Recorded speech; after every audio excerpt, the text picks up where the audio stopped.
নমস্কার, কেমন আছো সবাই? সবাইকে সুবর্ণা ভিলেজ ব্লগে আরও একটি নতুন পর্বে অনেক অনেক স্বাগত।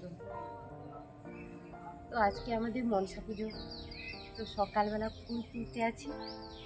আর এই যে আমার টবটাতে না সুন্দর একটা হয়েছে, বলো, পদ্ম ফুল হয়েছে। সেই পদ্ম ফুলটা তুলে আজকে মনসা মাকে দেবো।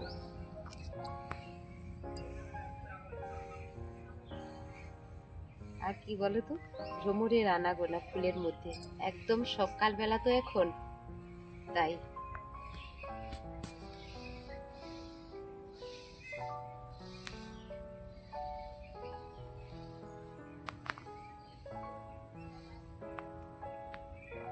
আরো আসছে। তো কি করে তুলি? যখন পুজো হবে তখনই নয়তো ফুলটা তুলি। কি বলতো, মৌমাছি ভ্রমর এসে যখন ফুলের মধ্যে বসে তো তখন আর ফুলটা তুলতে ইচ্ছে করে না, এই জন্য এখন তুলবো না।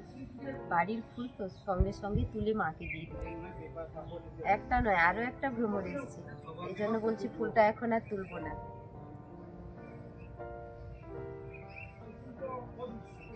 দেখেছো, দুটো এসে বসেছে।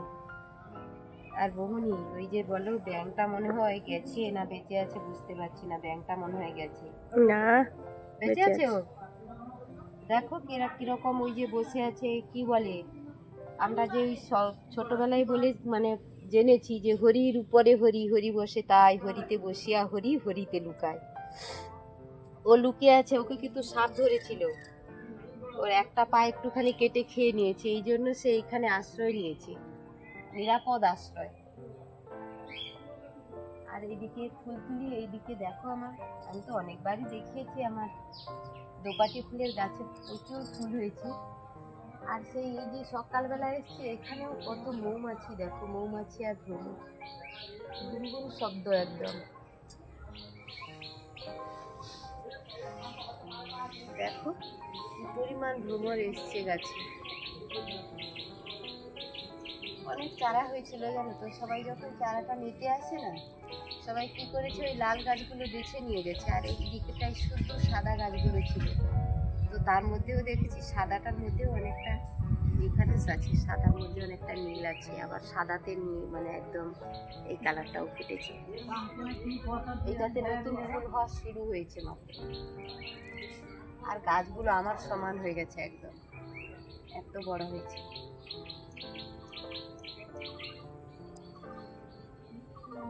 বন্ধুরা, এখন কিন্তু খই ভাজতে বসে গেছি। আমাদের মনসা পুজোতে খই ভেজে, কিন্তু বাড়িতে খই ভেজে খই মুড়কি বানিয়ে দিতে হয় আর কি। এই যে দেখো, ধান নিয়েছি, এই যে খোলা বসিয়ে দিয়েছি, বাড়ি গরম হয়ে গেছে।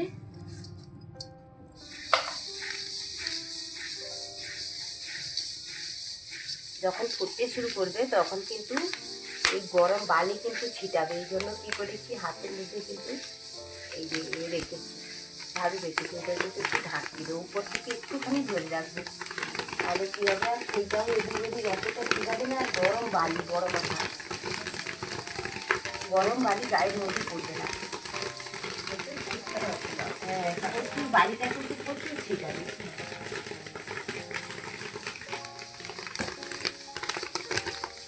ওইটা কিন্তু খুব সুন্দর ফুটছে, দারুণ হয়েছে।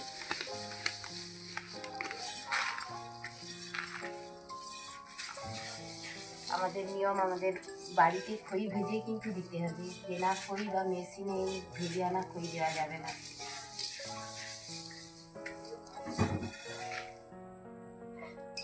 গত শনিবার ছিল আমাদের পুজো হওয়ার কথা, কিন্তু যে জ্বর ছিল করতে পারিনি, খইটুই ভাজতে পারবো না, তো এই জন্য আবার আজকে শুরু হয়েছে, মঙ্গলবার পিছিয়ে নিয়ে আসা হলো ডেটটা।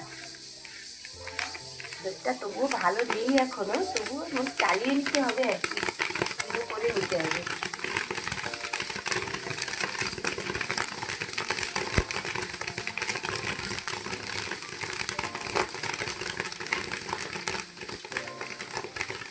এরপরে খই বাঁধবো, তারপরে খইয়ের মূর্তি বানাবো, আবার পুরোহিত মশাই পায়েস রান্না করবেন, তারপরে পুজো।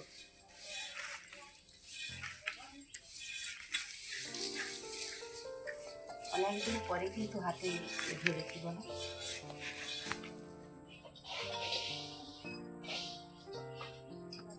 খইটা খুব সুন্দর বলো, সাদা সাদা সুন্দর, খুব সুন্দর খই শিখছে। এখন বসে বসে কিন্তু খই বাড়ছে। খইটাকে আগে কিন্তু ওইভাবে চালনির মধ্যে চালিয়ে কিন্তু ধানটাকে বের করে দিতে হয়, তারপরে যা অবশিষ্ট ধানটা থাকে সেটা আমরা এইভাবে বেছে নিই। নয়তো খই মানে ঠাকুরকে দেওয়া যাবে না, খাওয়াও যাবে না, মুখে তখন ধান লাগবে আর কি ভীষণ। এই জন্যই ওইদিকে কিন্তু কাকিমা খইটা চালাচ্ছে। কাকিমা প্রথমে খইটা চালিয়ে ধানটা বের করে দেয়, মানে ওইটা কি হয় তখন বেশি ধানটা বেরিয়ে যায়। তখন আমাদের এইদিকে আর যে অবশিষ্ট যে ধানটা থাকে খইয়ের মধ্যে সেটা আমরা বেছে নিই। এদিকে পিসিমা বসেছে, পিসিমা আর আমি দুজনে কিন্তু খইটাকে এভাবে বেছে দিচ্ছি। এখন খই চালানোর পরে কি হয়েছে, খইয়ের মুরকি বানানো হচ্ছে। বৌদি কি করেছে, উনুনে গুড়টাকে পাক করে নিয়েছে আর চালার মধ্যে খই রেখে আমাকে এইভাবে ঘোরাতে হচ্ছে। এই যে গুড়টা উপর থেকে দিচ্ছে, ঘুরিয়ে হচ্ছে।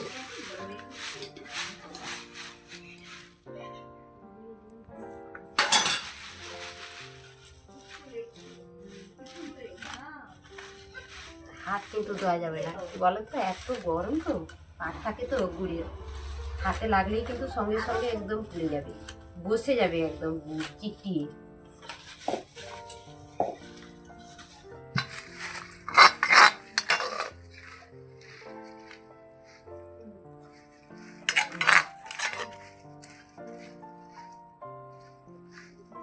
এভাবে কিন্তু গোল গোল করে কিন্তু মুরকি বানাতে হয়। কড়াইয়ের মধ্যে খই দিয়ে দিতে হয়। এই যে গুড়টা থেকে গেল ওর মধ্যে কিন্তু এই যে খই নিয়ে দিয়ে দিচ্ছে, তারপরে ওইটাকে আবার ঘুরিয়ে এই গোল গোল করে এরকম মোয়া তৈরি করতে হয়।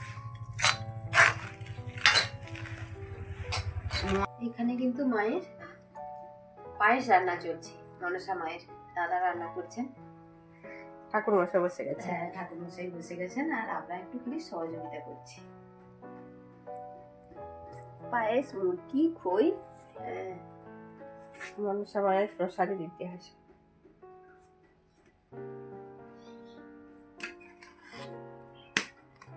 সকাল থেকে শুরু করেছি, মানে কখন উনান জ্বালিয়েছি আমি সকাল 6টা 6:30টায়, তো সেই খই গুছিয়ে পায়েস রান্না হতে এখন কিন্তু 11টা বেজে গেছে, 10টা 40 মানে 11টা ঘটে গেল।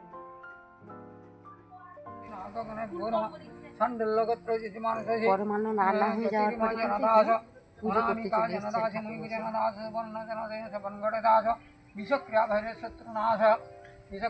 আমাদের মনসা মায়ের পুজোর একটা নিয়ম আছে, এই ভাদ্র মাসে শ্রাবণ মাসে 22 তারিখের মধ্যেই কিন্তু পুজোটা করতে হবে, আর শনি মঙ্গলবার দেখে পুজো করতে হবে। শ্রাবণ মাসের 22 তারিখের মধ্যে শনি মঙ্গলবারের মধ্যেই পুজো হচ্ছে। আজকে কত তারিখ? 18 আজকে শ্রাবণের কত তারিখ? 19 তারিখে পুজো হচ্ছে আজকে।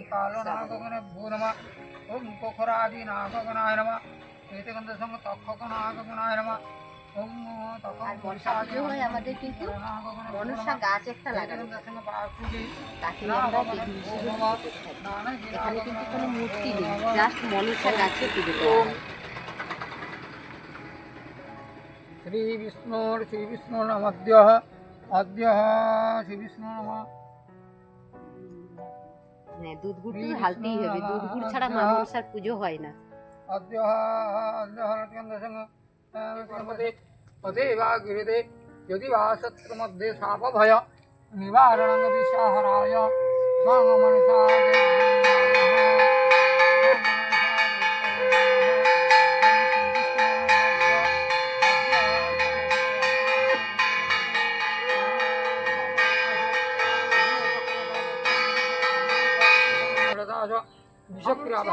বিষক্রিয়া জড়ি বিষক্রিয়া ভাইরে শত্রুনাশ শতমাধ চতুর্বর্গ ধনভাপ্তিকাম ব্যবসা বাণিজ্য কৃষিগন্ধে চতুর্বর্গ ফলভাপ্তিকাম মা ওং নম ওং শাপ ভয় নিবারণং বিশাহরায় মাং মনসা ওং অস্তি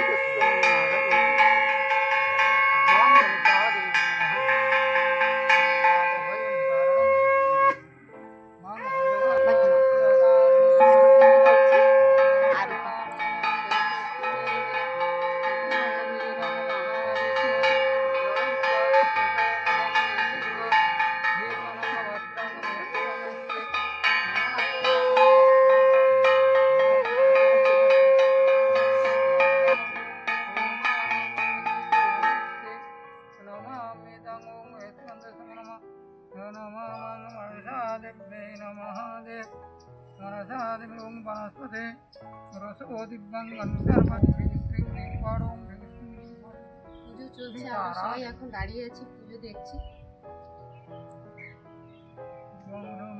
আপনি একটু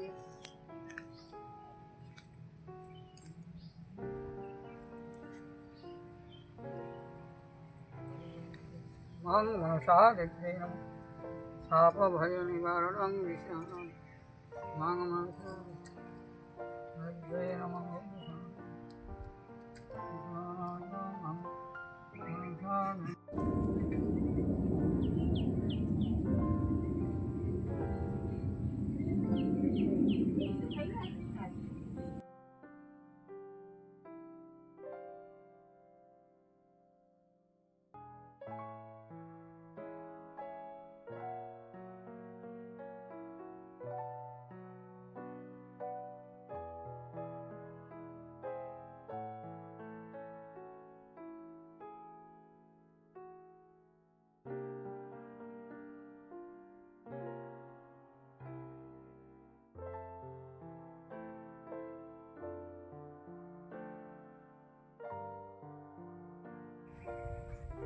সবাই এতক্ষণ সঙ্গে থাকার জন্য সবাইকে অনেক অনেক ধন্যবাদ, অনেক ভালোবাসা। মা মনসার কৃপায় সবাই ভালো থেকো, সুস্থ থেকো, নিজেদের খেয়াল রেখো।